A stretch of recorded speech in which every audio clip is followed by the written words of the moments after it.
Ladies and gentlemen, welcome back to Podcast Room 303.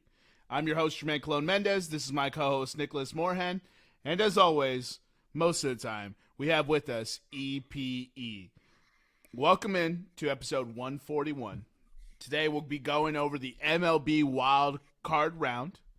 Surprises, disappointments, loves, hates, and we'll be getting into the divisional round for Major League Baseball as well. And as you know, during the NFL, we like to kick it off and recap what happened in the week prior. Bring you some of the thoughts and what to look forward to in the next week's betting slate. We'll get into pop culture pick'em, top 5 chips this week. And now, let's check in with our co-host. How are you doing this evening, Nick? I'm good. So, I would like to enthrall all of our listeners with an email that I just received from my apartment in Washington, D.C. So to set this story, 2 weekends ago, there were 3 cars stolen from my apartment in D.C. Some of you say, major city, Nick, whatever. I have a locked, secure garage. It can only be opened by a barcode on top of your car. There were 3 cars stolen a weekend ago. This afternoon, I received this email from management. Dear Loom residents, can we bleep that out, Eric? Let's bleep that out. Management has been made aware of multiple threats involving vehicles that occurred within the community on October 2nd, 2022. The below tips can help deter auto theft. Lock your doors. Remove your keys from the vehicle. Do not leave a spare key in your vehicle. Close the windows to your vehicle. Park in well-lit areas. Do not leave valuables in car, and be aware of your surroundings when you park your car. By the way, again, let me remind you, this is a locked garage that can only be opened. This happens in their garage. In their garage. They're acting like it happened at a movie theater parking lot. The email continues. Oh, no. As you can understand, no one can ensure the personal safety of yourself or that of your guests. We believe that by taking an active role in personal safety and security, you may be able to discourage unnecessary issues that can arise involving yourself, your guests, and the others around you. Sincerely, Loom, bleep that out, Eric, management. Oh, my God, bro. There was no accountability ever in that. Who's watching the cameras? Talk about the audacity that you have to have as a management company to go, oh, your cars got stolen from our locked garage. Your fault. I know that they always say, hey, we're not liable for lost or stolen property. And that's fine. That's cool. But tell me what you're doing to prevent. That's what we want to hear. We don't want to hear about our safety. So for those of you that say... Hold on, was somebody hurt? I don't think anybody was. But see, here's the problem.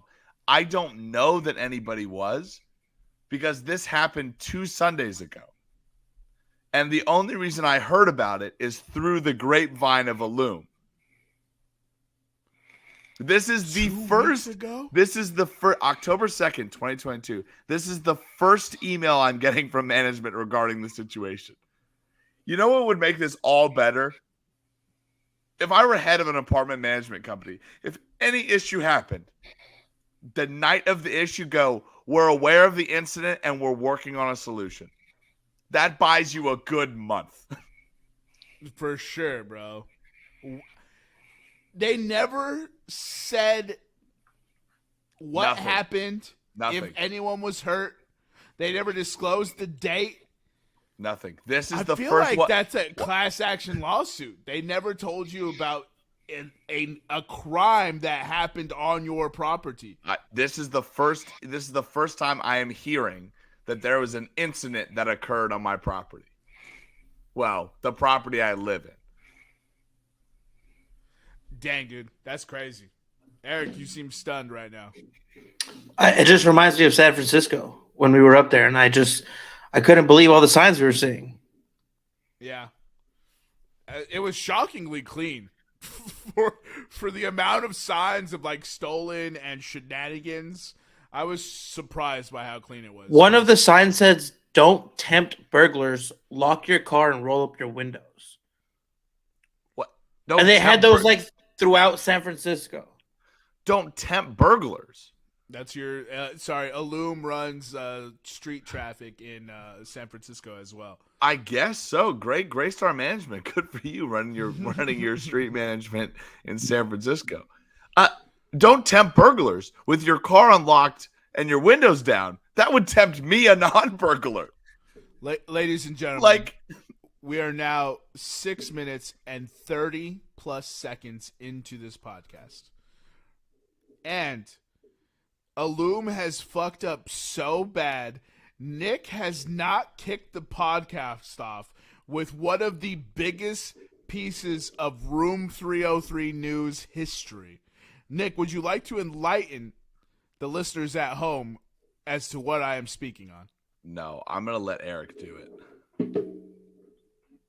See how good of an executive producer he is. If he knows the full history before he started. No. You drew a blank, Eric. How can you draw a blank on this one? Dude. Jermaine.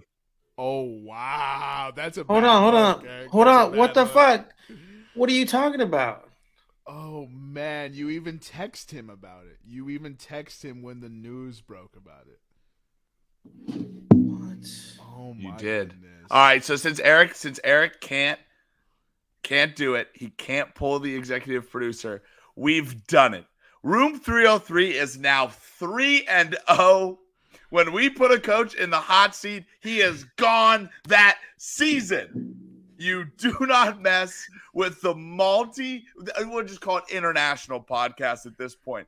GMs, owners, directors of player development, they listen to this podcast. I am, of course, referring to the Carolina Panthers head coach, Matt Rule. We've been calling for his fallout. I've been calling for his firing for 2 years. My friends here on Room 303 have just joined me this year. After a 1-4 start to the year, Matt Rule has finally been fired by the Carolina Panthers. And it is a glorious day, and we shall rejoice across the Carolinas that we only have to pay Matt Rule $840,000 for the next 48 months. Worth it. Worth it. Addition by subtraction. I'll pay him $1 million. I'll kick in my salary so that he stays gone. You may be sitting at home and asking us, but Room 303, why would they fire Matt Rule? I have one stat from the Matt Rule era that sums it up so perfectly. And it's not even the one Nick is thinking about. I'm introducing a new one. I'm introducing a new one. So you still give me that stat. Okay. I'm letting you have that one. Baker Mayfield has the second worst QBR to start the season since the stat was invented. He's only Oh my God. he's only better than one quarterback, Nick. It was invented. Darnold. It was invented in 2008. Can you tell me who number one on this list Oh, is? it's Sam Darnold with the Jets, isn't it? No, it's not. Oh, It's not. okay. That would have been the worst poetic. QBR. It's not Jimmy Clausen, is it? No. Okay. No. He's a notorious stinker at the quarterback. Rex Grossman? Notorious non-studier. Notorious first-round pick. Kyler Murray. Notorious flail-out at quarterback. Jamarcus Russell. Jamarcus Russell. Man, that ball could throw a ball. That man could throw a ball 70 yards from his knees. Who wouldn't want that as a quarterback? Think of how many positions a quarterback could be on his knees throwing a football 70 yards. That's the only quarterback Baker Mayfield is not worse than right now. Listen, I love to, when I haven't seen people in a while, I love to hit them with this stat. And it's that if you would have told me before the 2019 NFL draft that Carolina in 2022 would have 2 of the top 3 first-round picks, I would have been ecstatic. But I don't want either of them to start. Hashtag Saquon at 4. We brought P.J. Walker back. P.J. Walker is a quarterback on the Carolina Panthers again. That is rough. What's the 17 point stat? Does anybody have that? Yeah. Yeah. At their You got it pulled up, Eric? Yeah. So the Panthers are 1-26 under Matt Rule when the opponent scores at least 17 points, including 24 losses consecutively. Hold on. So you guys know here at Room 303 we keep an NFL motto, and it's based in averages around the league. The league scoring average this year is 22.5. The average NFL team smokes the Carolina Panthers. The average NFL team covers a field goal against the Carolina Panthers. And this is that crazy stat that you look to last year and you see when they polled anonymous GMs, and the anonymous GMs around the league said that the players starting on the Carolina Panthers would be second or third string guys on any other team. And it's just because they're high character, quote, they played for Matt Rule, end quote, guys, that Matt Rule wants him. Now he is about to get paid an absolute war chest of money to go coach college football. No? Unfortunately for that program, it's probably going to be Nebraska. I don't think it's unfortunate for that program. I think Matt Rule is a fantastic college coach because he can get players to buy into what he's selling. That's the problem in the NFL is guys don't like what if I'm an officer coming into the United States Navy, Jermaine, and I come and I'm leading your division, and I come into you talking about freedom and democracy and America, you're going to be like, hey, get fucked. But if I come in and I'm like, hey, guys, we're going to work so that I can get you time off, and that if you work hard enough, I'll get you promoted so you can get more money. That's what NFL players want. They want time with their families, and they want to be put in positions where they can make more money. College kids don't have to play for NFL players don't have to play for the love of the game. So here's a headline from one of the articles that I read about him getting fired. It says, after Panthers owner David Tepper signing Matt Rule to a 7-year, $63 million deal. I'm not so sold on Tepper either. Don't get me started on David Tepper. He should be fired for sure. He should be fired. If he wasn't a billionaire, he should be fired. All right, Eric, go ahead. No, it's cool. So 7-year, $63 million deal in 2020. The Panthers have squandered draft capital in search of a quarterback, whiffed on the biggest veterans on the market, and now find themselves in worse shape than when he arrived. Bro. Not wrong. Yeah, but how much say did Matt Rule have in it? He had a lot, right? Yeah, he did. He had final say. He had final say in all acquisitions. That's what I thought. Yep. Yeah. So you can't really blame the GM. The GM's probably sitting there like this guy. One of the things that does suck about Matt Rule's firing, though, is he brought in a guy from LSU who you guys may recognize, and his name is Phil Snow. Phil Snow is the only reason that the Carolina Panthers had a chance in any game this year. And when Carolina kicked him out the door, Matt Rule out the door, they also kicked Phil Snow out the door because he was Matt Rule's guy. And they put Steve Wilkes in as both the interim head coach and the defensive coordinator. Steve Wilkes, if you remember, got one season, which is very odd for NFL coaches. He got one season right? with the Cardinals, and he went 3-13. That was Josh Rosen's season. As a defensive-minded coach, he went 3-13. I'm not excited for Carolina. Well, actually, Carolina, you want to talk about historical patterns. Carolina has done this twice now. Maybe I should be excited for Carolina, right? John Fox, near the end of his tour, crashed and burned. Left us with a team that we were like, we can't do anything with this team. So we hired Ron Rivera. And then all of a sudden the next year, I'm like, holy cow, we won the division. We're in the playoffs. And then Ron Rivera crashed and burned. kind of because of the organization, but we're not going to get into that. Hold on, one question for that. Did you guys Yeah. re-sign Steve Smith? All right. We did not resign Steve Smith. In fact, we traded Steve Smith and $8 million to the Baltimore Ravens just to be shredded for 150 yards by him on week 4 of that year. Thank you for reminding me again. Ron Rivera crashed and burned, right? So I was thinking, well, when Ron Rivera crashed and burned, well, Ron Rivera didn't really crash and burn though. So I guess that's a bad metric. I'm going to skip over Ron Rivera. White coaches. John Fox has crashed and burned. Matt Rule has crashed and burned. I hope we can have an awful season this year. I hope we go 1-15. Well, so here it is. It's like you have one good coach, right? John Fox was a very good coach when he was there until the end tenure, right? I mean, we have a bunch of Dom Capers was one of our first coaches. Good coach. Who was after John Fox? That's when you got Ron Rivera. Ron Rivera. Yep. Okay. So now you've had the worst of the worst. It can only go up from here. Yeah. I mean, I will give this, and I want it to be very short because we don't need to get into this, but who is your top candidate? I will not allow you guys to say the same person, but Eric, who is your top candidate for this Carolina Panthers coaching job? My top candidate for any coaching job right now is still Bieniemy. Go get him. Nah, he's falling off.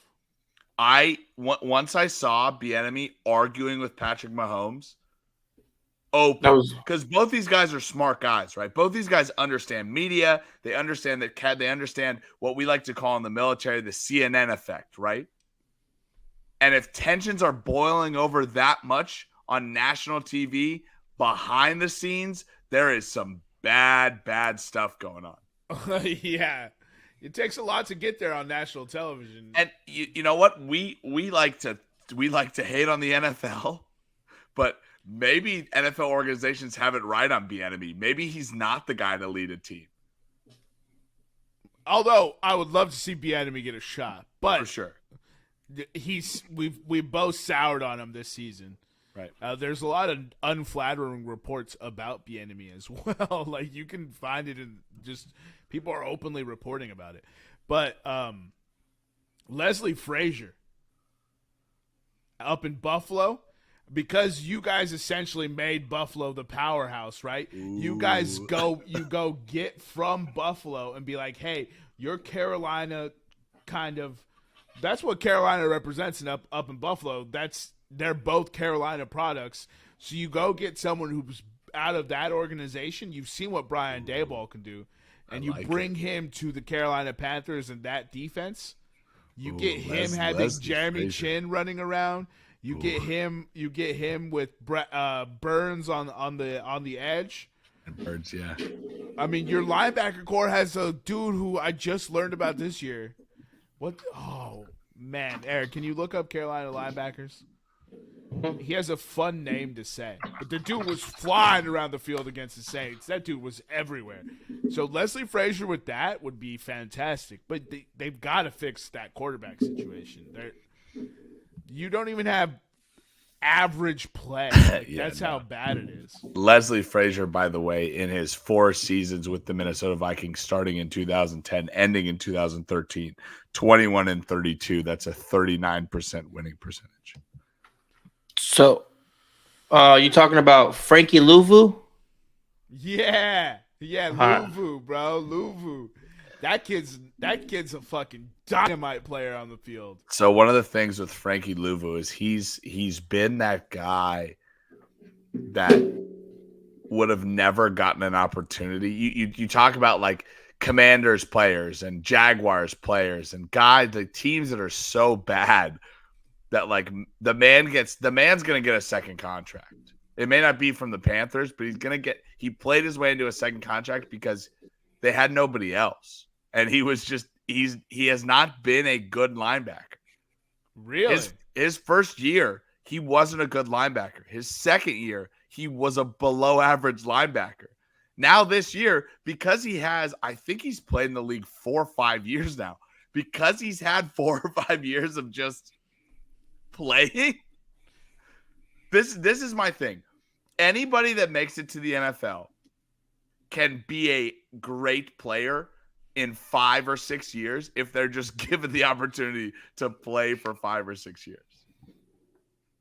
Bro, like that practice and that reps. I mean, like the perfect guy I think of now that you've broken down Luvu, like he only popped for me this. Yeah, this he was season. drafted in 2018 by the Jets. I did not know he's played that long, so clearly he's popping now for a reason. Yeah. But I think I lost my train of thought. No, AJ Klein. You remember AJ Klein? Oh, bro, dude, I do remember AJ Klein. Don't say that name around me, man. That's a legend. Bro, he played for both the Panthers and the Saints, and that dude purely played because he's played so much he just knew what was going on. He wasn't overwhelmed. He was ready to go. Like, he was nothing flashy. He'd go out, get you 7-8 tackles.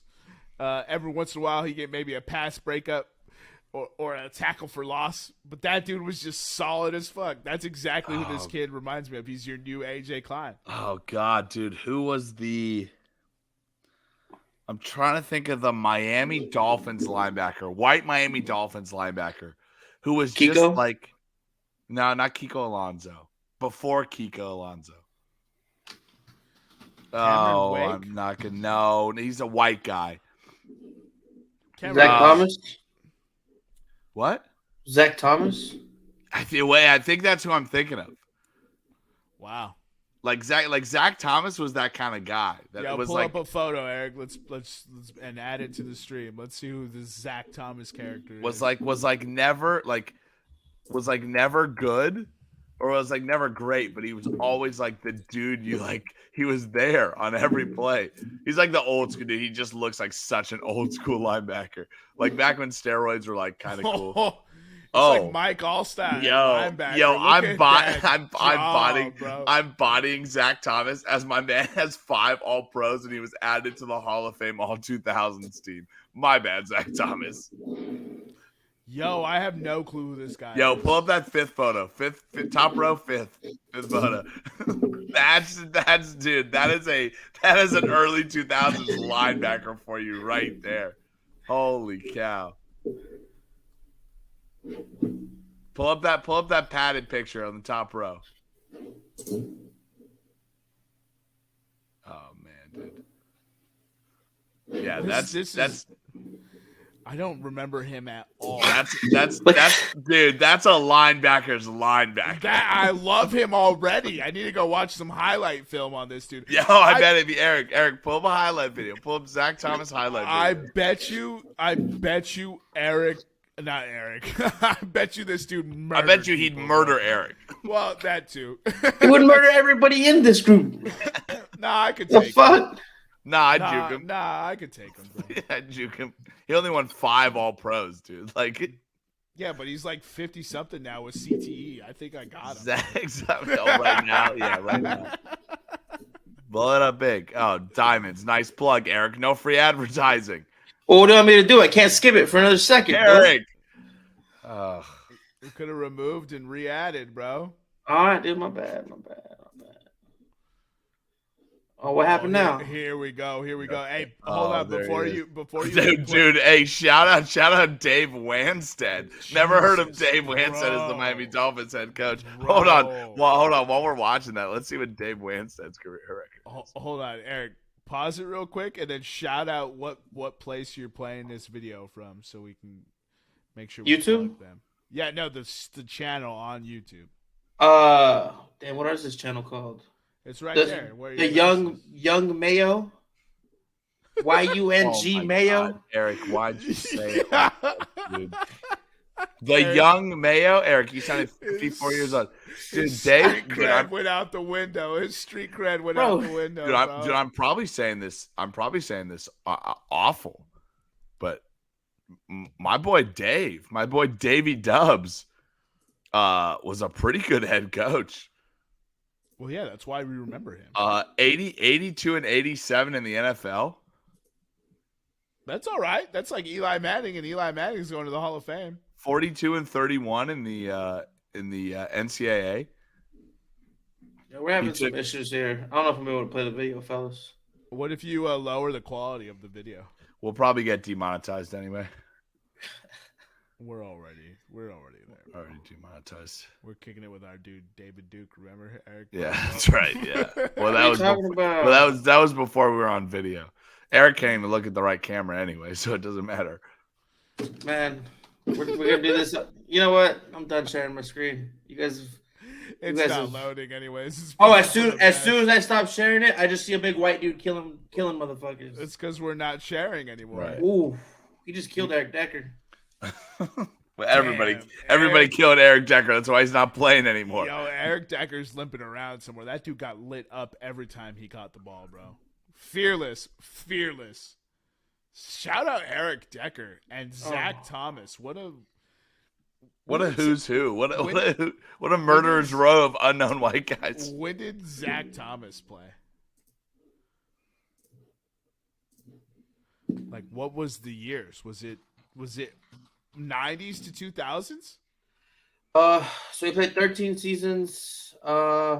His first season was, come on, Pro Football Reference, 1996. Okay.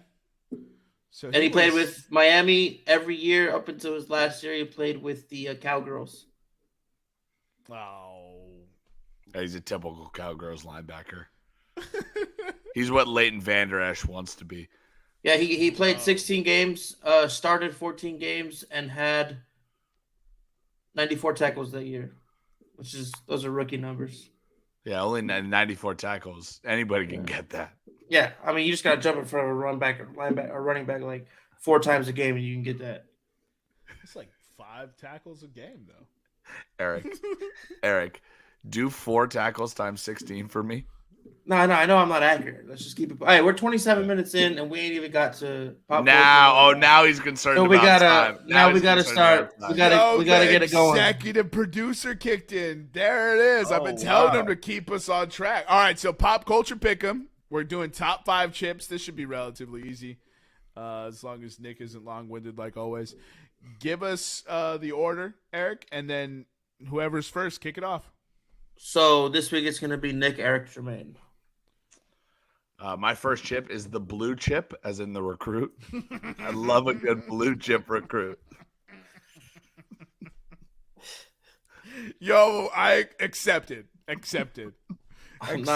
bro. Nah. It's a chip. You didn't chip. You didn't say edible chips. It's a chip. What do you want? It's a clever answer, bro.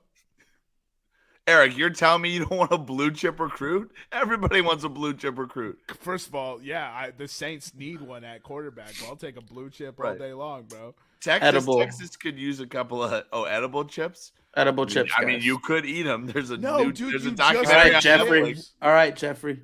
Halloween costume, by the way. Edible chips. All right. Well, I'll since Eric is getting all technical about this. Lime Tostitos. Same dude who wanted Alfredo pasta and a steak. Ridiculous. And a rib platter. All of a sudden, get it technical. Can I get 16 meals as my first meal? I'm going to take Tostitos with hint of lime as my first chip. You son of a bitch. I have to rethink my strategy here, bro. I didn't think anyone was going to pick that number 1. That's true. I guess the chip I'm most addicted to. I haven't had a bag in a while, so might have to go to the corner store. Hot Cheetos. All right, I'll take Tostitos scoops. And then I'll take poker chips. No, Jermaine. Those aren't animals.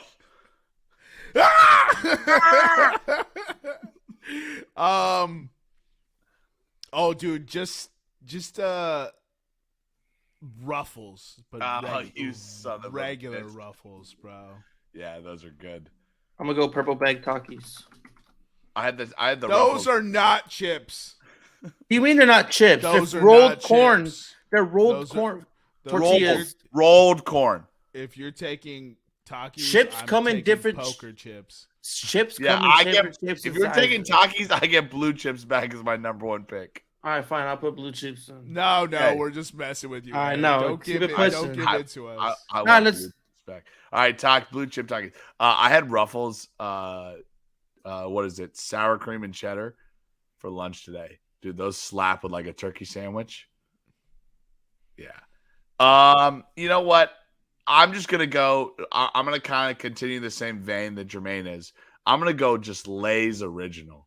A good bag of Lay's Original with a sandwich. With the yellow plastic in the bag is just not as thick as the other ones. Your fingers are sticky. Like that, the quality of that overall product is not good, but it slaps. I'm gonna describe the perfect lunch to you right now at 31. The perfect lunch: bag of Lay's Original chips, turkey sandwich, American cheese, yellow mustard, and a Capri Sun. Maybe a Gatorade. The drink can be your choice. Back in the day, it was like a Sobe pina colada. Dude, Sobe. Remember that, dude. Or Fruitopia. Oh my goodness, bro. Childhood was fire, bro. All that sugar and bad shit for you. Dude, who cares? Dude, look at the man it made. Look at the man it made today. Hey, bro, this is built by the 90s, baby. You just pouring half a bag of sugar and Kool-Aid. That's what built this, baby. One time, me and my brother played video games and drank so much Kool-Aid straight, like for a period of time, we had a wild headache, bro. Like, I don't know if people do this anymore. Like, kids do this, and if kids do this anymore, but like you used to like get with like your friends, maybe like one or like five of them, and you should just like chug 2 liters at like 11. And your parents and you normally had like a house, like a basement you'd go to, and it was like 2 floors away from the parents' bedroom, so you wouldn't wake them up, and you would just like party. It was like kid cocaine, and you'd be up until like 4:00 in the morning playing GoldenEye or some shit, or like Mario Party, NFL Blitz. Oh, and you would just be like up until 4 a.m. And at 4 a.m. you would just like go to sleep with like whatever. Jet Force Gemini. With like whatever. You'd like wear a backpack as a pillow. Like backpack is like a blanket. You would sleep in your buddy's stuffed animal pit. 100%, dude. Yeah, bro. You come down. Listen, all you right, come down there. That's enough reminiscing. Yeah, Let's get into the third pick. All right. So Lay's.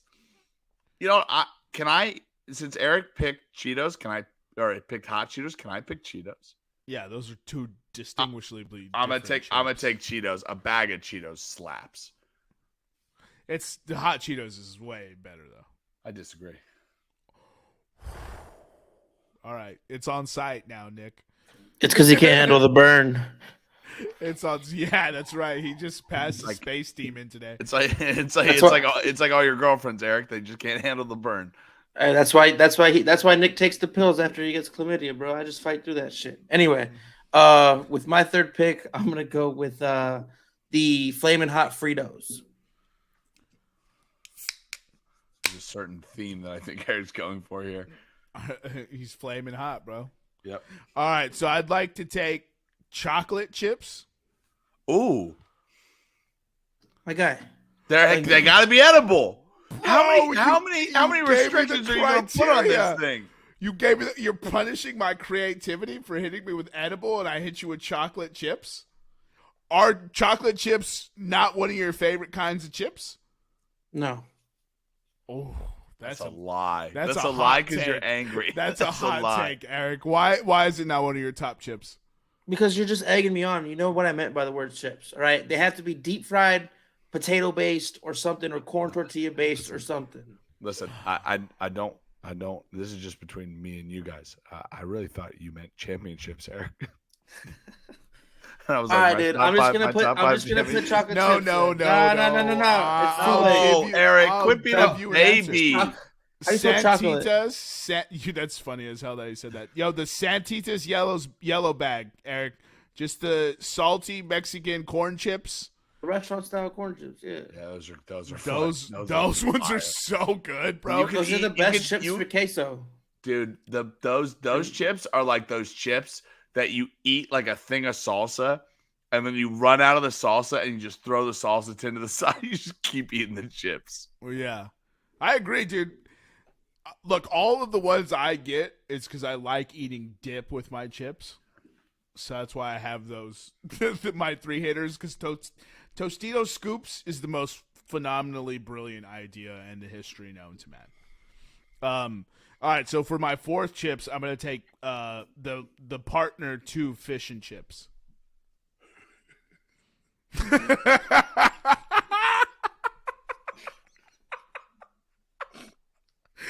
I got you guys, bro. You're so angry, bro.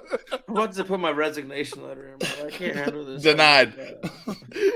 Yo, Eric, we didn't pay you anything, so you're here on. It's all volunteer service. Yo, he was not ready for me to have another one. He was not, dude. I'll take Pringles, Eric, but I love it, dude. I love it. That's so great. It's just anarchy at this point. He was so hot, bro. I'm not hot. It's just like, how many can we? It's like the dad jokes. Like every morning I wake up to 2 dad jokes. Like they got to run out at some point. And if they're gone, Eric, you'll miss them. It's debatable. With my fourth pick, I'm gonna go with Limon Lays. Limon Lays. Okay, It's just it's lime Lays. Is all I don't think I've ever had those. Really? I mean, if you like Lays, imagine putting a Mexican amount of lime on them. Yeah, okay, that's pretty good. And then you buy your own hot sauce. Yeah, that's Yeah, good. exactly, dude. Because those are limey, bro. And it's like a Mexican made those Lays. It's hysterical. Ooh.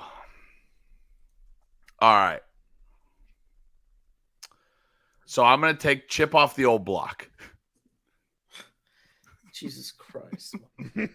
Sure, I could be a chip off the old block for Jesus Christ. That works. My fourth pick. I'm gonna take Cape Cod kettle cooked chips. Jesus Christ. Just an absolute great beach snack.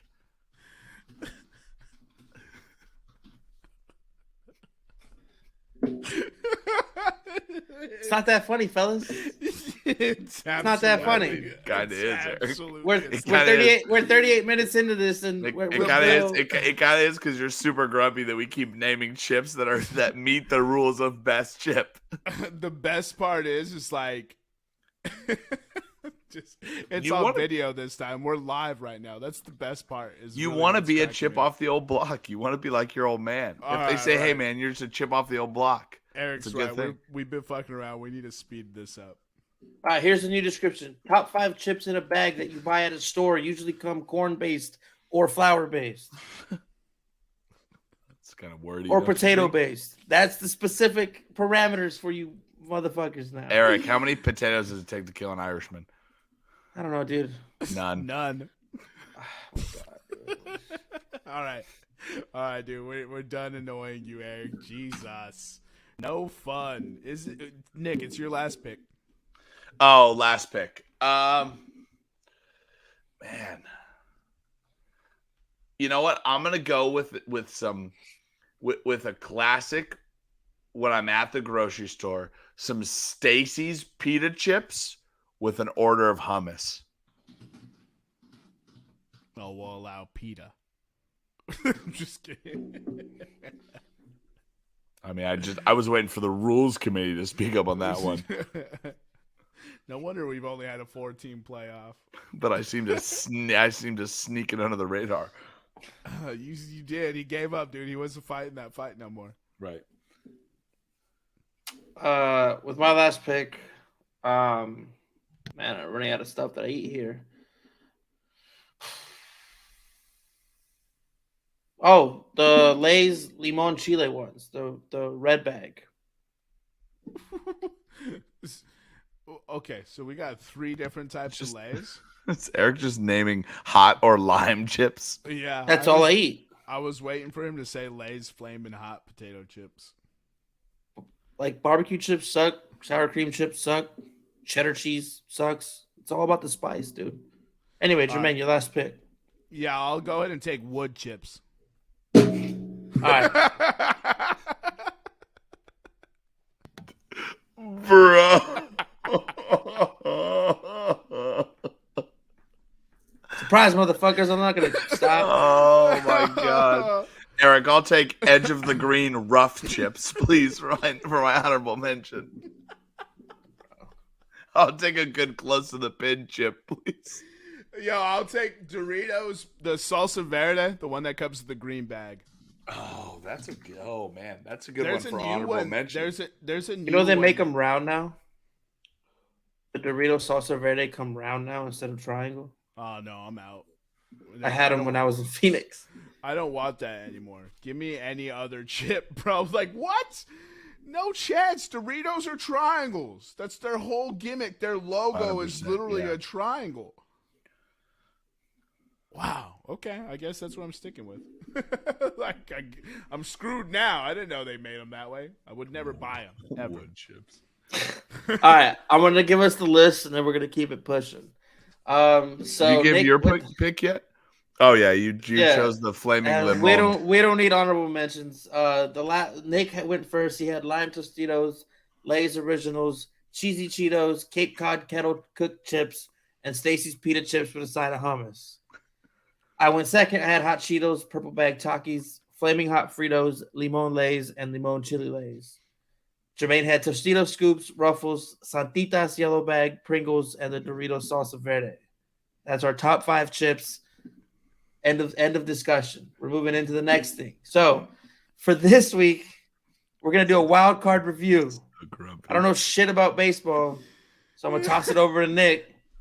No, you gotta walk us through.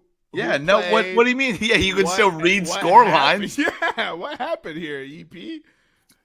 We got him frazzled now, bro. He's upset. You just all right. You can still read. You can still tell people what happened, and I'll give my opinion on it. Oh, is that what we're doing? Let me see. Yeah, that's how we do. Yeah, Eric, it's a podcast. I give my opinion to people. So for the wild card, we had 4 series. Shut up. 4 series. 2 in the NL, 2 in the AL. We had the Rays and Guardians, Mariners and Blue Jays, Padres and Mets, and Phillies and Cardinals.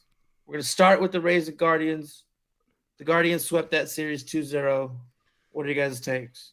The Rays are who we thought they were. And we let them off the hook. That's 100%. We picked the Guardians. Neither of us. No, I don't think anybody on this podcast was shocked. We all had Guardians. The Rays' offense is non-existent. They need to get somebody who can score runs on that team in order for them to actually reach that potential. But until then, they'll be a fringe playoff team and nothing further. All right. Well, the Guardians are the youngest team in baseball with an average of 26.3 years old for their players. Like I said, contact hitting, speed defense, and the other thing I said, deep bullpen. It's going to take them far in the playoffs. The next series was the Seattle Mariners and the Toronto Blue Jays. We had another sweep. The Mariners swept 2-0. Thoughts? Yeah, I really don't care who won. I really didn't care who won this series, but if you don't think that the Mariners are playing with house money at this point, you're absolutely wrong. Right? This game very easily could have gone to game 3. Mariners down 8-1, and they storm back to tie it and then beat the Blue Jays. I mean, yo, that was an amazing game to watch. And I was just like, of course, we're 2 games into playoff baseball. Shout out Major League Baseball, by the way. I want to give them kudos. I try to do it because we bash them so much. But a single day of all elimination games is one of the most amazing ideas anyone has ever come up with. And I don't think they planned it that way. I don't think that was a byproduct of it. I think it was a happy accident because that's how dumb Major League Baseball is. But, man, it was great. It was so much fun to watch. I loved every second of this wild card round. But we're talking about the Mariners, who blew the lead today. Did you guys see that? yeah. I mean, so I want to get your opinion on it. I mean, we probably won't cover this until the next round. So somebody was telling me that Yordan Alvarez. So for those of you who don't know at home, the Mariners were up 7-5 in the bottom of the 9th in Houston. 2 runners on, 2 outs, with Robbie Ray, the reigning AL Cy Young pitcher, at the on the mound, on the bump. They said that Yordan Alvarez's home run was more impressive and more clutch than Kirk Gibson's home run. By the way, to send the Dodgers to the World Series. What? It was the most impressive walk-off home run of all time. Is something that I said. Not to mention that Joe Carter hit a walk-off home run to win the World Series for the Toronto Blue Jays. People seem to forget that. That in 1993, a man hit a walk-off home run to win a World Series in Toronto. Well, that's the problem. It's Canada. Right. Canada. Those darn Canadian gooses. It's Canada, bro. So Americans, we're not going to remember that fondly, and that's usually where we're getting Major League Baseball coverage from. So it's kind of... Well, since that was brought up, I'm going to read you an article from Bleacher Report real quick. They had the top 50 greatest home run walk-offs. I'm not going to go through 50. Number 1, Bill Mazeroski, 1960 World Series, Game 7. Oh.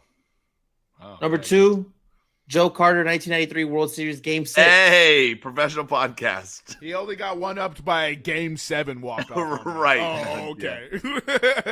That was Number the Bill Mazeroski 1961 was the shot heard around the world, right? It doesn't say. Here, I'll look that up. Keep going, Eric. Okay, yeah. All right, so number 3, I don't know why this is here, but Bobby Thomas in the 1951 NL playoff. Okay.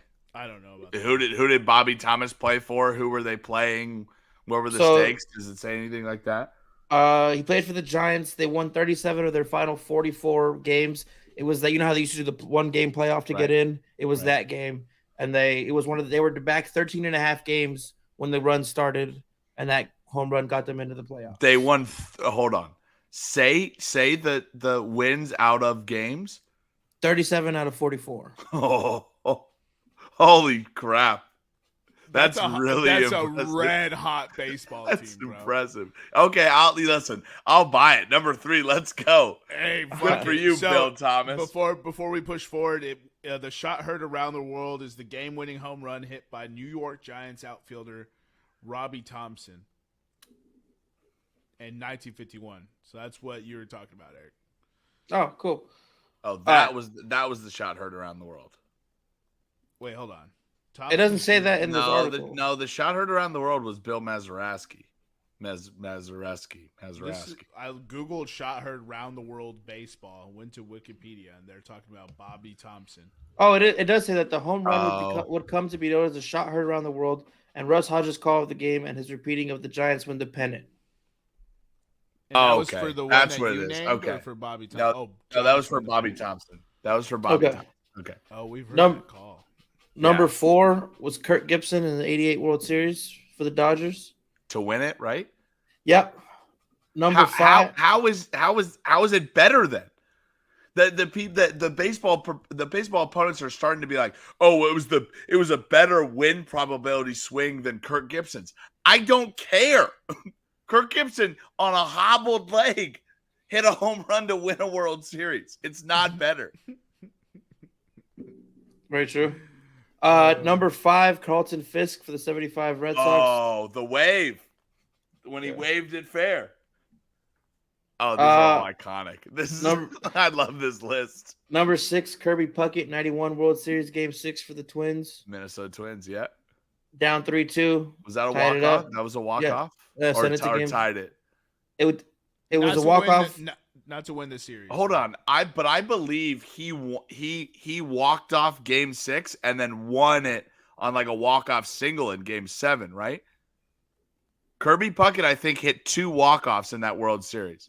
He hit a walk-off. He tied it in Game 6, and I think he walked it off in Game 7. Can you look that up, Jermaine? Sure. What was it's Kirby Puckett. I think it was the 1991 World Series. Yeah, for the Twins. Oh, baby. Look at this. Wait, you already looked it up? No, I didn't look it up. I literally just guessed that it was the 91. All right, so I'm going to keep it pushing. This one should be excluded, but I'm going to say it because I have to. Number 7, Aaron Boone in the 03 ALCS, Game 7. Good, Eric. It's so good. You can't be angry at it. It's so good, dude. Number 8, Derek Jeter, 2001 World Series, Game 4. Was 2001 the Subway Series? No, that's the one where they lost to the Diamondbacks. That was 2000 then. Okay. Yeah. Right. 9, Chris Chambliss, 76 ALCS Game 5. Okay. For the Royals, and then number 10, David Ortiz, 2004 ALCS Game 4. Yeah, dude. Yeah, you can't. Which sparked. Yeah, you can't. Yeah, you can't not have a top 10 list without that. That was a walk-off? That was a walk-off? Yeah, we lost the Game 3, 19-8. We were down 4-3. We had a runner on base. Poppy went up the base and ended the game in the 12th. Yeah, one of the best stories about that is they go after that Game 3, just bludgeoning by the Yankees. Kevin Millar goes in the clubhouse and they all share a bottle of Jack Daniels. And Kevin Millar goes, "We're not fucking losing this series." And if they lose the series, it just turns out to be guys getting drunk in the clubhouse. And now it is a hero's tale. Did you find that, Jermaine? I'm trying to find it, but let's see. The game actually hit a game-winning home run to send the game to 7.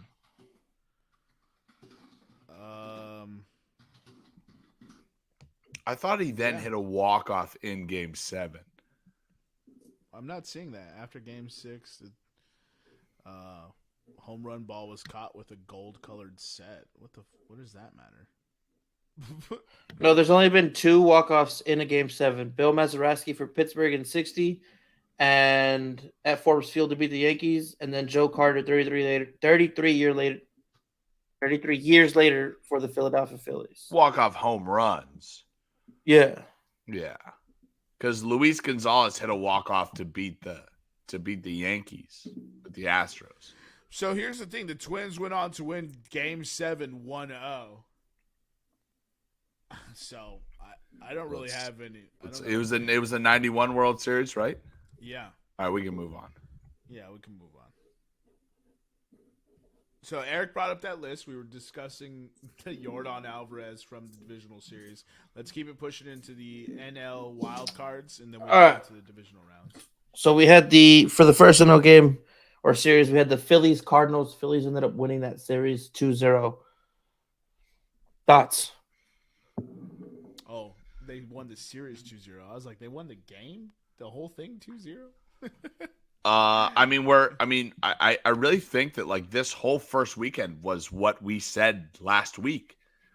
We're finally seeing a Phillies. Like if the Cardinals win, then we get to see the playoff Cardinals, and it's not a team that anybody wants to see. But if the Phillies win, we're finally getting to see playoff Phillies. Now, it took an almost impossible comeback in the bottom of the ninth from the Phillies. From the top of the ninth, from the Phillies to win Game 1 against the Cardinals.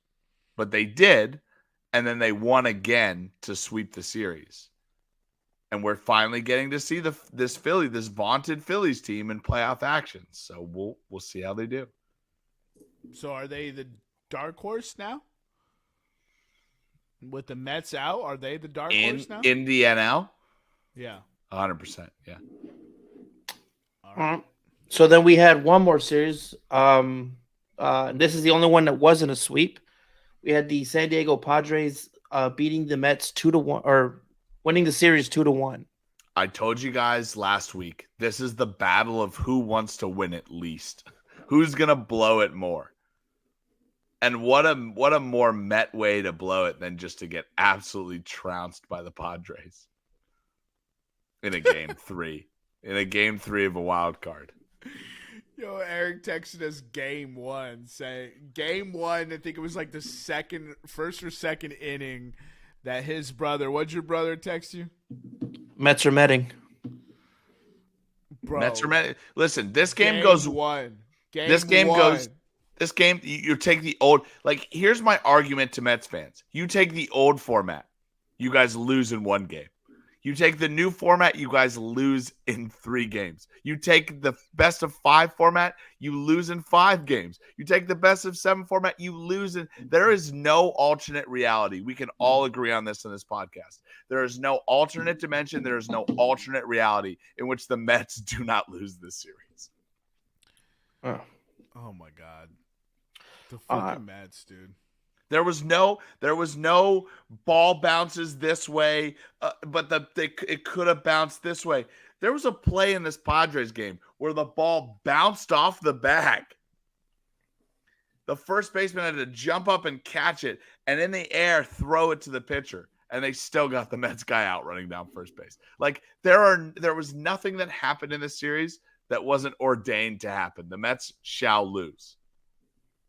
I don't know who they pissed off, but they did a good job. Shout out my hometown Padres. Man, I was hyped.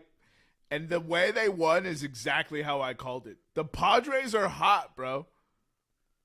The Padres are hot. And Eric, what was the Freddie Freeman quote?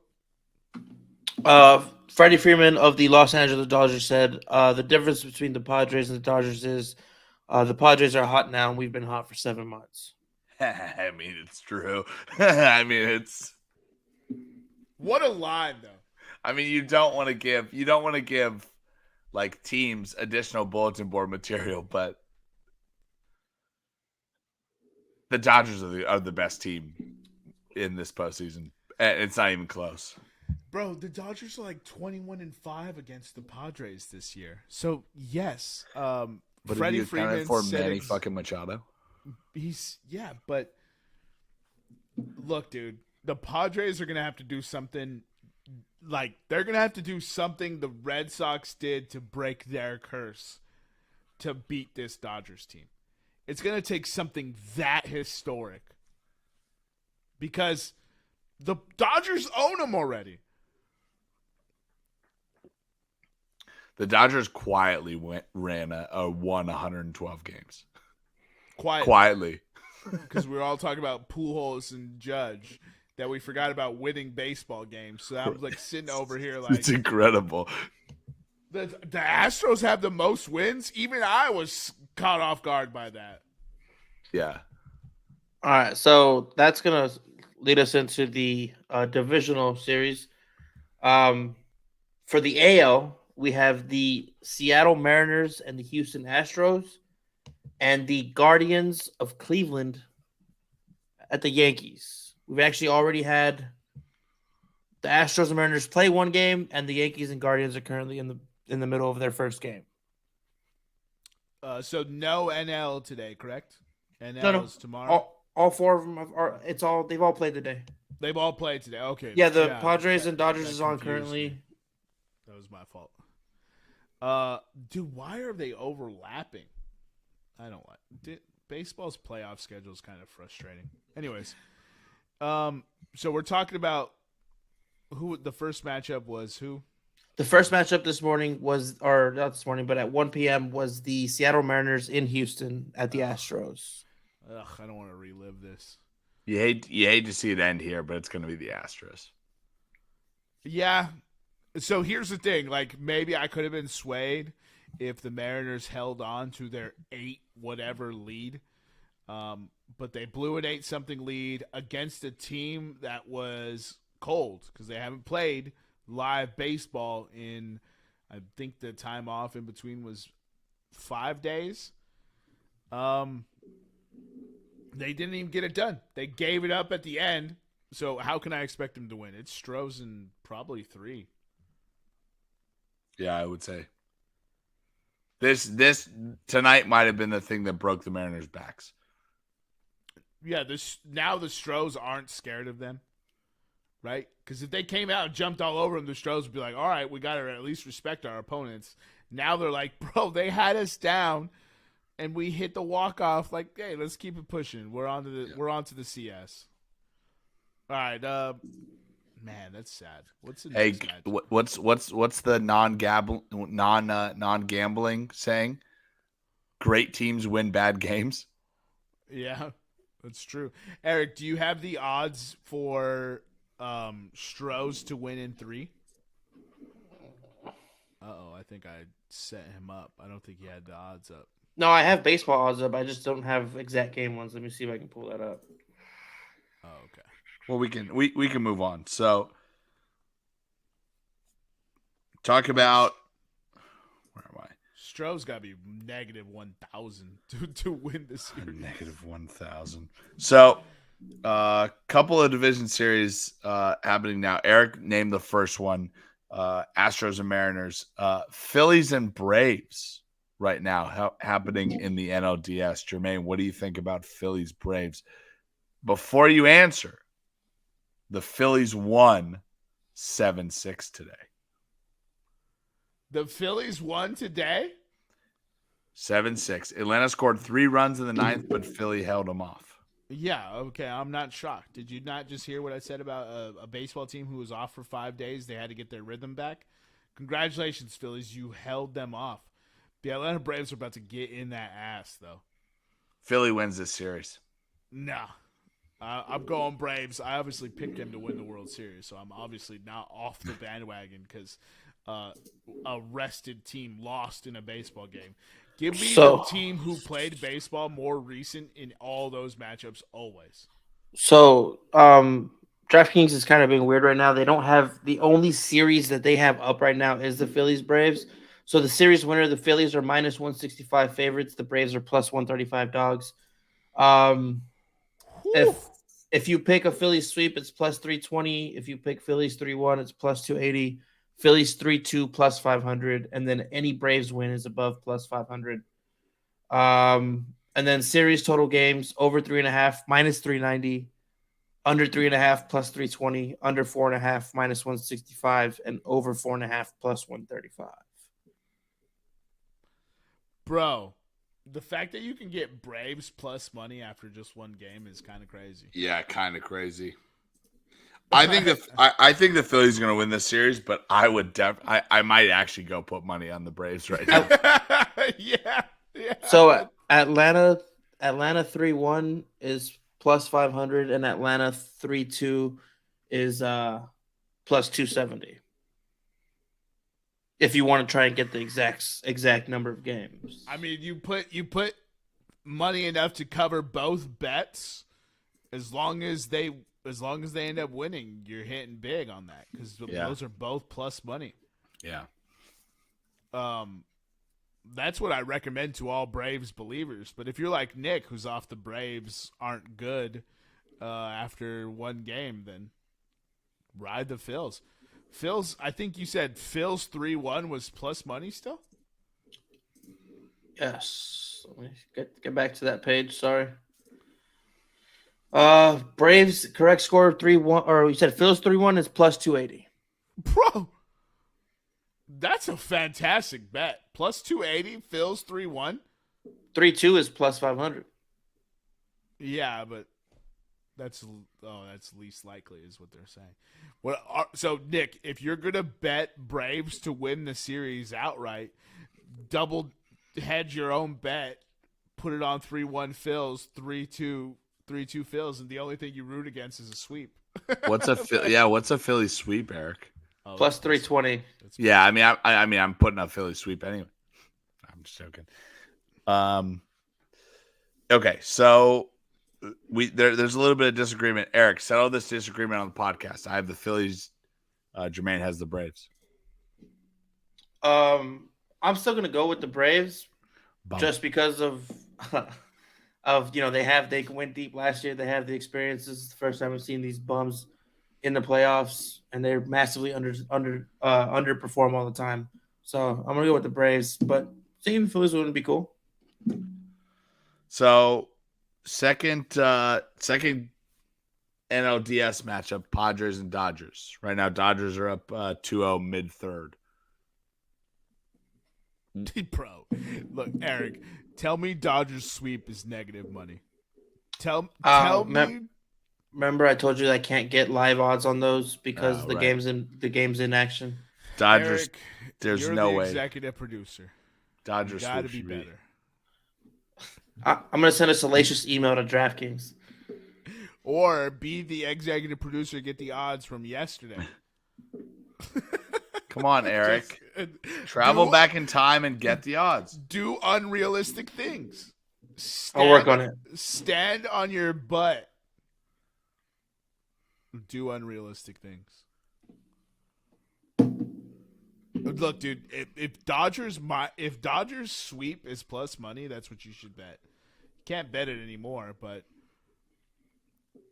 after today, when the Dodgers beat the Padres and it's like 7-0, the Padres don't even score a run. Yeah. Any Dodgers bet is going to be negative money, so you want nothing to do with this. What you want is to bet Padres and hope they win today. Because then you're playing with house money. Because the series still has to go to San Diego. I think if they win today, you bet Padres and you hope they pull it out. But if the Padres pull it out, Dave Roberts gets fired. Correct? No, I don't think so. Wow. I don't think so. I don't. I think so. I think so. Probably. Well, because they liked it because he probably has 2 or 3 more because of the World Series. And I know what you're going to say, that it was done in a bubble and it was a fake year. And I agree with you. Everything you're saying, I agree with you. But they're going to give him that time because he won one. So let's see if we can win one in a normal year. Well, then agree with me after I go on my rant. I just don't get it. Like, how many years in a row can you give him arguably the greatest baseball team ever assembled? Like, they traded for Scherzer and Trey Turner and lost last year. Right. What? In what world? In what world are you losing? Right. I don't care who was hurt. You still have better talent than the other team, even with injuries. I don't get it. I hope the Dodgers blow it, though. So bet the Padres. What's the next series, Nick? So next series, Eric, you already talked about you were talking about the Guardians at first. So ALDS, second ALDS one, Yankees and Guardians. Yankees are up 4-1 right now in the top of the ninth. So looking to save and shut out the Guardians. Save and shut out the Guardians. Is Aroldis Chapman it? Sorry. Save it against the Guardians, not shut out. Shut down. Aroldis Chapman is not in. So for those of you who don't know, Aroldis Chapman is getting a lot of flack lately because as for a long time premier closer that he was, you would think with the postseason experience that he has, you would like him on a roster. So the Yankees basically said, if you come to this workout, you need to come to this workout. This workout was before the postseason started. Aroldis Chapman goes, I'll come to the workout. By the way, legendary postseason closer, Jesus, has pitched in a high leverage spot after high leverage spot. Oh, by the way, still throws over 100 miles per hour, which is always valuable in the modern game of baseball. Says, I will come to this workout if you guarantee me a spot on the postseason roster. The Yankees say, we cannot guarantee you a spot on the 27-man postseason roster. Aroldis Chapman stays at home in Miami. He does not make it to the postseason roster. All-time, you know what? I'm Team Chapman. All-time best move. Yeah. Dude, honestly, it's a gangster line. Like, if you're done with it already, like, why not pull something like that, bro? Right. But who are you putting in over Aroldis Chapman? Like, you got Zach Britton still. you got you got Mariano Rivera. Like you got who's the Yankees? Can you look, Eric? Can you look up who the Yankees closer is right now? I think Eric's indisposed. Let me look that up right now. Yeah, I mean, like Yankees closer. Who do you have on the Yankees roster who is Clay better? Holmes? How Clay Holmes? Oh, Clay Holmes, yeah. Clay Holmes. What's his save percentage this year? Do you know? Can you look that up? Clay Holmes. I don't know who else you throw in this to be like, oh yeah, like this is the dude that we want to have out there. Yeah, hold on. This is not popping up. Like Clay Holmes' baseball reference page is like way down the page. Right. That's how they still do have Zach Britton on this team though. That's so funny. Zach Britton. Oh, Zach Britton did not appear in a game this year. Sorry, everybody. 62 games and 20 saves. And the save percentage is nope. He had 20 saves in 62 games. So his save percentage was 80%. He had 4 blown saves. Or five blown saves. 636%. Right. Is what yeah. Eric said. Yeah, it's not. Oh, that's his win-loss, though. I mean, Aroldis Chapman, 9 saves and 9 opportunities. Second highest on the Yankees. Well, I don't know. 43 strikeouts in 36 innings pitched. Clay Holmes, 65 strikeouts in 63 innings pitched.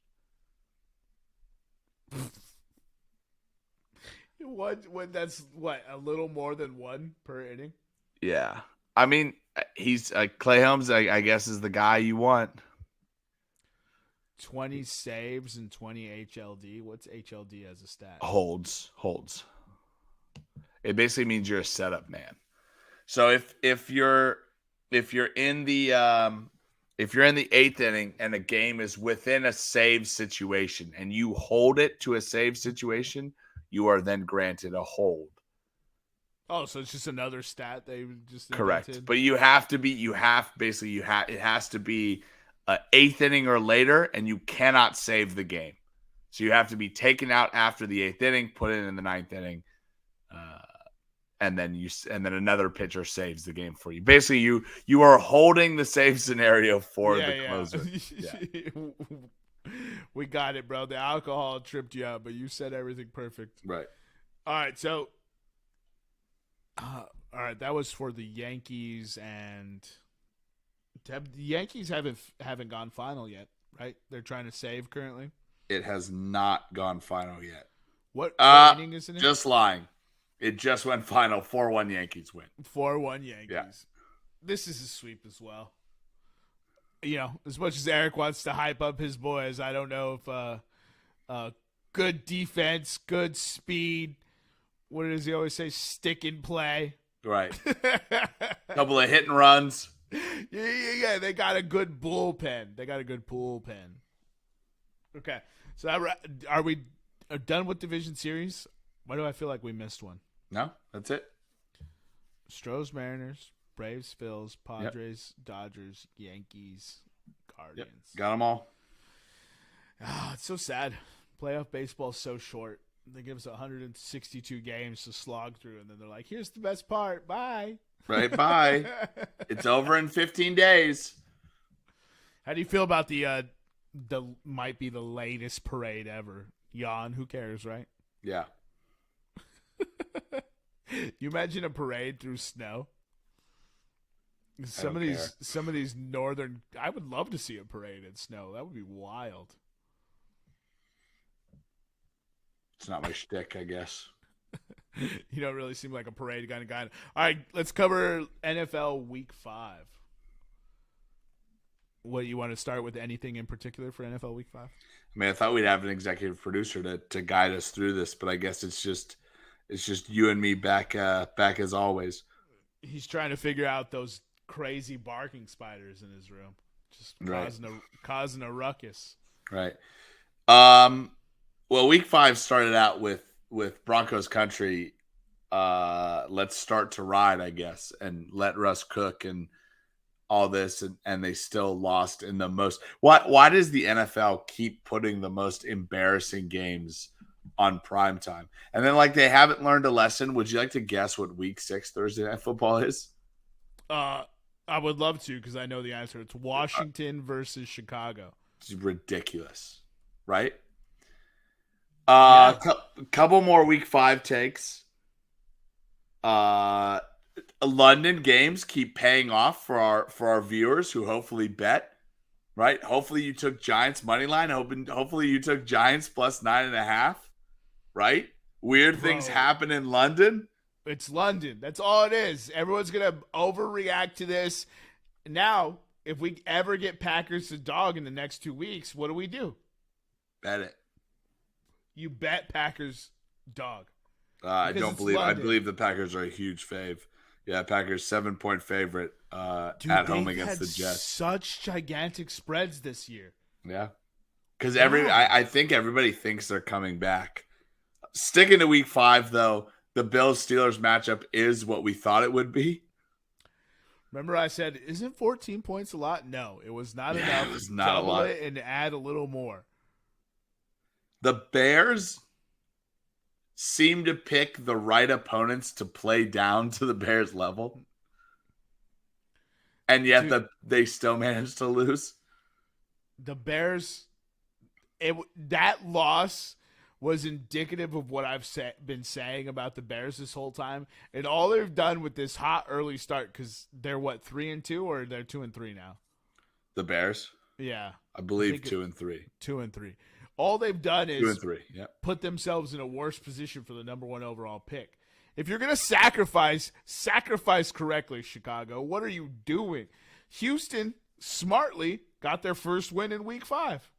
They said, "Nah, but we'll make it interesting. We'll tie 1 week, and then we'll do Week 5."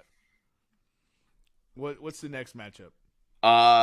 Right when we as a podcast as a whole say, man, it might be time to back the Lions. The Lions lay an egg, a goose egg, and they go back to the old Lions, and they get beat by Bailey Zapp.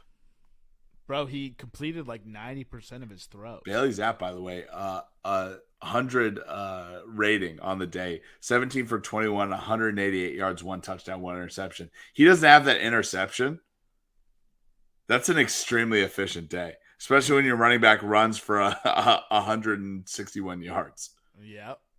That's it. Dude, look, we should have known. Bill Belichick without DeAndre Swift, without Amon-Ra St. Brown, without DJ Shark.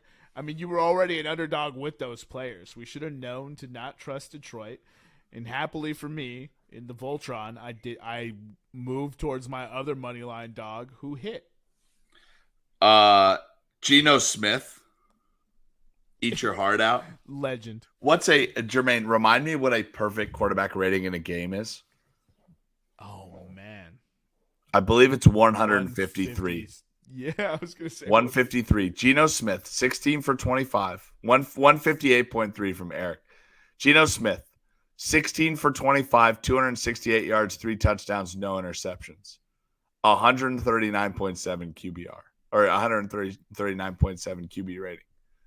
Geno Smith continues to ball out. The Seahawks lost to the Saints, unfortunately.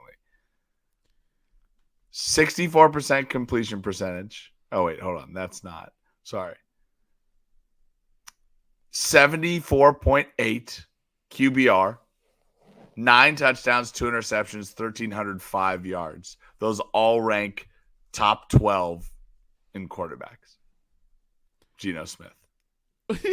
Dude, look. Remember at the beginning of the year when we were having a debate who's a better quarterback, Drew Lock or Geno Smith? He took that personally.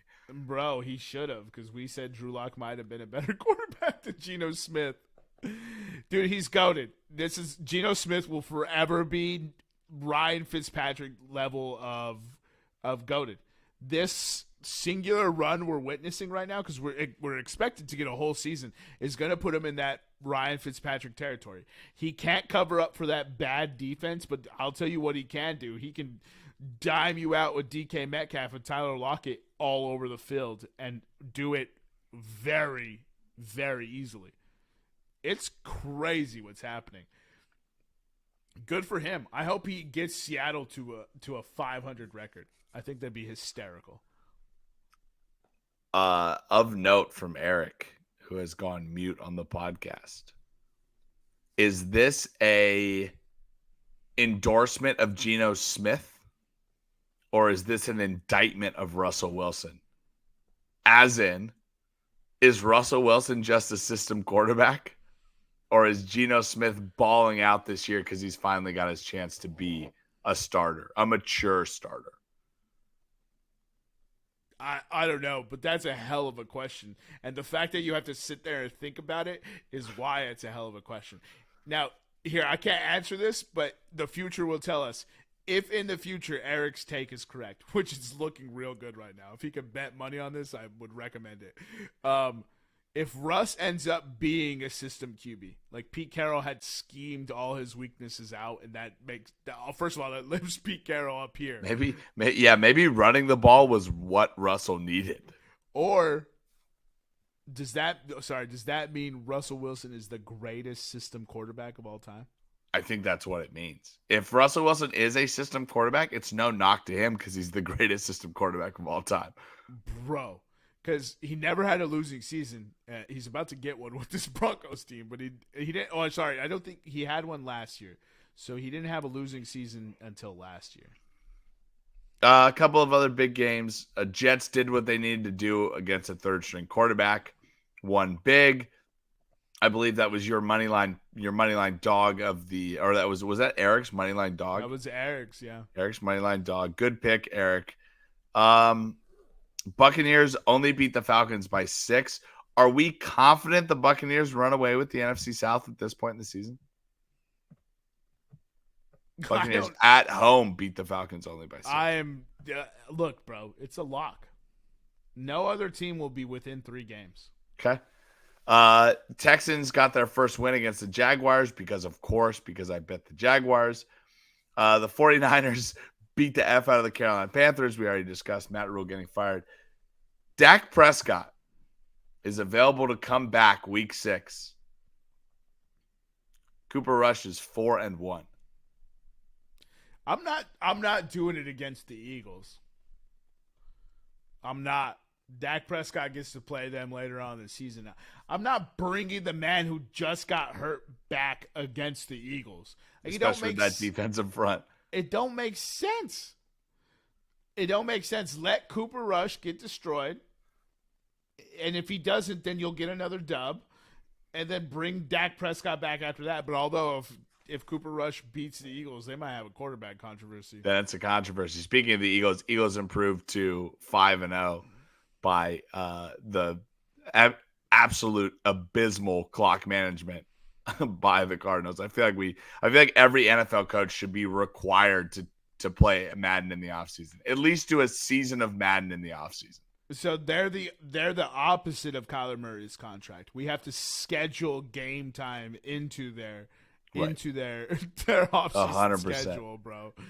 Oh my goodness. The Eagles may go undefeated. They may go at this. I mean, we keep telling you to bet it, and the odds keep going lower and lower. Justin Tucker's game-winning field goal to beat the Bengals. Did you see the online stat, the stat on the internet? No. I did see it. If you take the XY grid, the XY coordinate plane of an NFL football field, Justin Tucker hit the ball so close to the middle of the uprights that if the uprights were a half yard apart, he still would have made that field goal. It's a hell of a kick for an opera singer.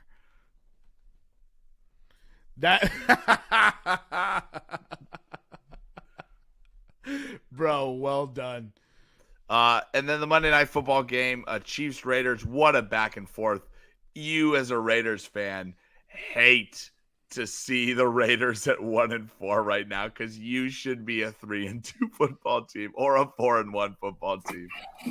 It's outrageous that they're a 1-4 football team.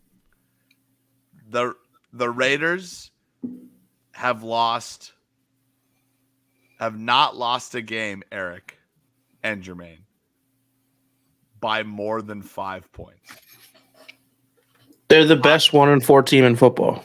Sorry, more than 6 points, excuse me. 5-point loss to the Chargers in Los Angeles. 6-point loss to an early season Cardinals team. 2-point loss to the Titans in Tennessee. Beat the Broncos, and then a 1-point loss to the Chiefs.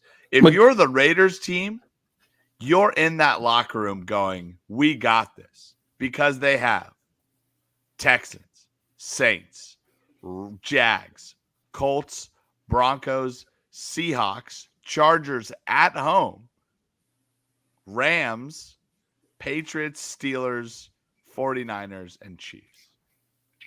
Yeah, they're getting into the easy part of their schedule, and they're losing minus the Titans and the Cards. Those are some tough losses to swallow, but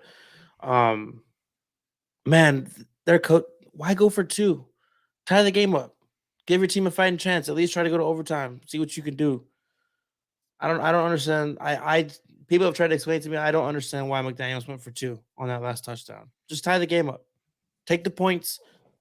Maybe your defense gets a pick 6. Maybe you get a stop, go to overtime, have a chance to win. That was a god-awful coaching decision. Yeah, but at some point, if you do that, it's early enough in the season. I'm good. Listen. People like to basically have this this homogeneous thing applied across the season, where they go, oh, weeks 1 through 5, oh, this guy was going for it, and he was going for it to win the game. You know what doesn't matter in the NFL? Whether you win or whether you lose early in the games. It doesn't, or early in the season. This isn't college football. You have 17 games. I'm a fan of NFL coaches going for it early on. Yeah. In the season. I guess that makes sense. I mean, I guess your team's 1-3. It's the Chiefs. You want to get a win as big as possible. Yeah, it makes sense. Why not?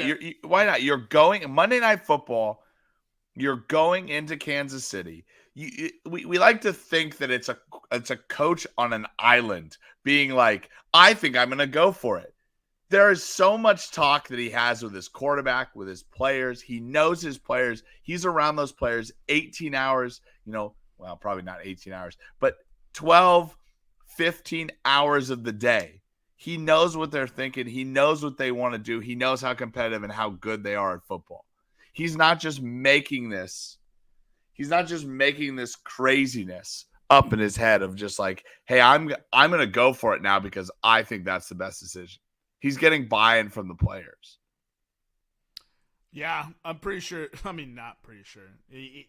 Of course, the players want to go for it because they think they can.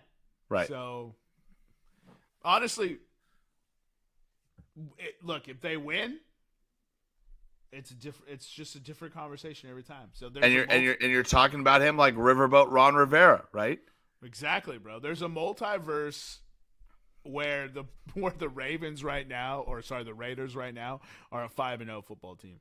In that same multiverse, though, the Eagles are the best 1-4 team in football. Yeah. But we don't live in that multiverse. We live in the real world, if that's what you can call it. Any other games we want to get into? That was pretty much the whole slate of games, at least that I found interesting. Any other nuggets from your week 5?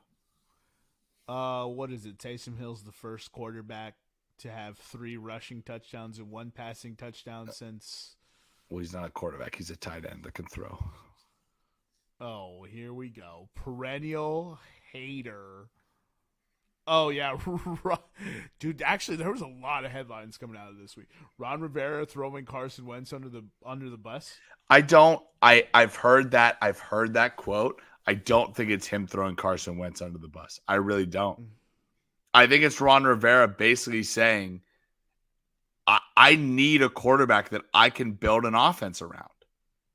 And you guys have not given me a consistent quarterback, right? You guys like to bitch and you like to moan about this.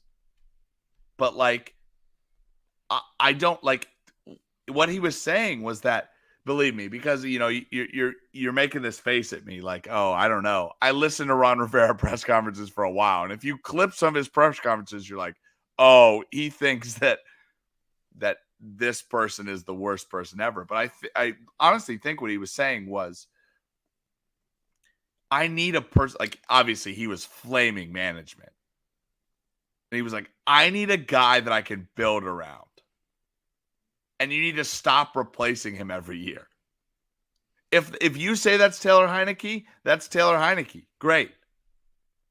If you say that's Tyrod Taylor, that's Tyrod Taylor. If you say that's Teddy Bridgewater, that's Teddy Bridgewater. Quit changing quarterbacks every year.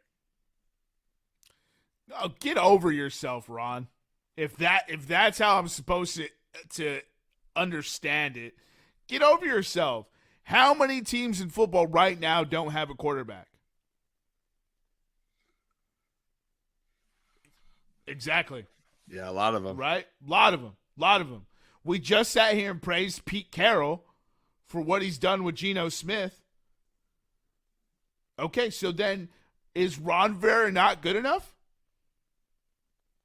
I mean, I would say no. All right, so then how about why is it that you guys can't seem to compete in this division?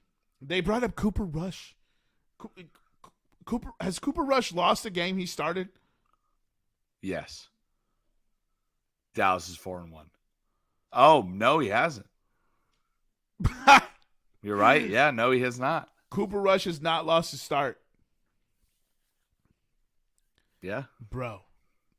That defense, which is what Ron Rivera is known for. Remember last year we went into the season thinking how good this defense was going to be.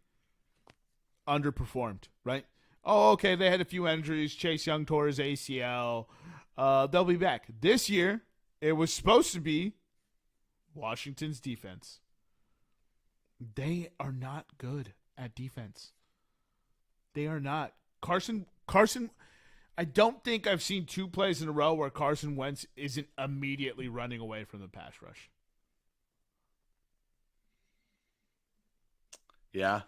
So if you're right, if what you're saying about Ron Rivera is this whole innuendo about quarterbacks and building around it, well, he needs to get lost too with Dan Snyder. When whoever comes in to buy that program, get rid of them all, because that's crazy to me. Yeah, maybe. We started Trevor Siemian for 6 games last year, bro. Yeah, but Sean Payton is not Ron Rivera. Believe me, I dealt with that for years too. Yeah, but that's all I'm saying is like, all right, so then Ron Rivera isn't good enough, is what we're saying. I've just years wishing Sean Payton was my dad and not the dad across the street. A real rich dad, poor dad moment. Right. Fun fact from EPE: Commanders allow pressure on 65% of plays. Yeah, I mean we've talked about it. It's pretty much like a non-starter anymore to talk about this. You can look at the sack numbers and maybe he's not getting sacked that much. I feel like Carson Wentz is getting hit on every single set of 3 downs. It's unreal, dude. His ice baths have got to be ungodly long. I would just go under if I were Carson Wentz at this point. Give me a snorkel. I don't want to talk to any of you. Here, just go under and let's see what Ron Rivera blames it on this time.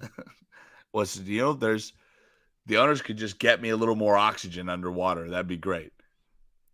All right. So I think this is a natural stopping point for today's episode. Do you have any more chips now that Eric is gone? Wood chips was a great one. No, I mean, the only one that I would add as honorable mention is chips close to the pin. But yeah, that's in golf. Oh, ice chips. From the now defunct EPE who had a falling out with the podcast because of Pop Culture Pick'em. Right. All right, if nothing else from us, follow us on Twitter and Instagram at podcastroom303. I've been your host, Jermaine Mendez. This is my co-host, Nicholas Morahan. And as always, sometimes we have EPE.